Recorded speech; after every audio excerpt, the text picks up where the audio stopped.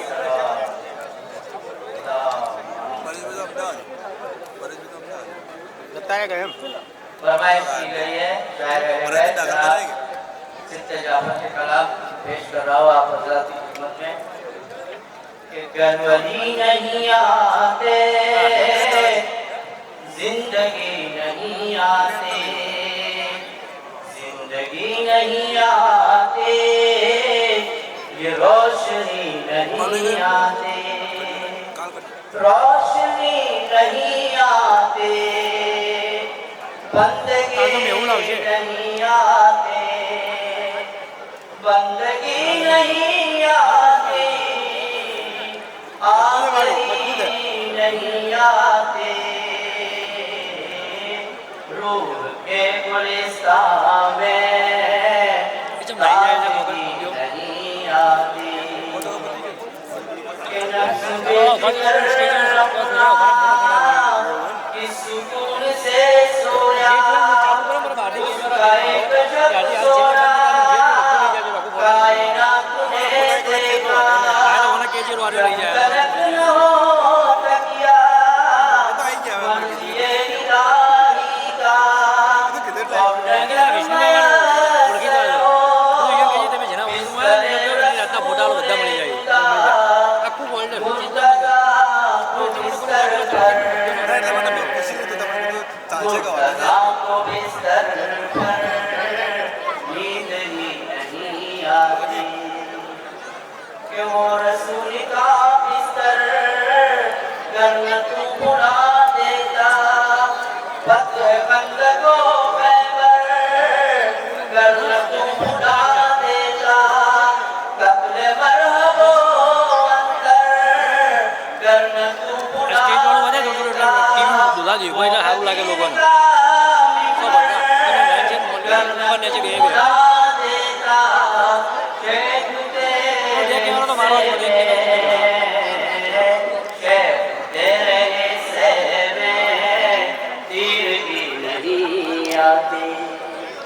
کہ کلمہ جس کا پڑھتے ہو بغض ان سے رکھتے ہو بھیک کے بھی طالب ہو محبت ہے دشمنی بھی کرتے ہو کیسے امتی ہو تم کیسے امتی ہو تم شرم بھی اب چاہے کوئی بھڑکے اب میری میری میری میری میری اب میری بلا سے چاہے مر جائے کوئی جل جل کے اب میری میری میری میری اب میری بلا سے چاہے مر جائے کوئی جل جل کے خوشی کی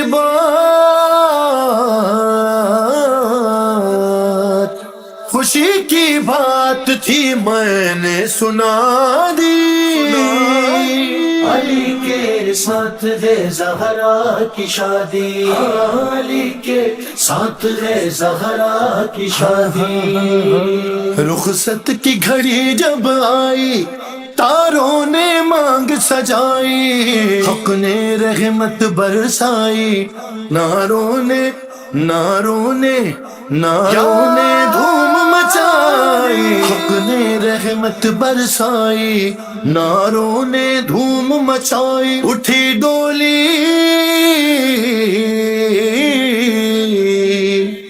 اٹھی ڈولی، چلی باد بخاری، خیر مبارک ہو علی کے ساتھ ہے زہرا کی شادی، علی کے ساتھ ہے زہرا کی شادی، تھی ایسی مقدس محفل، ایسے پاکیزہ جلوے، امیر حسن اور گوہر کہا سب نے یہ خوش ہو کے مبارک ہے،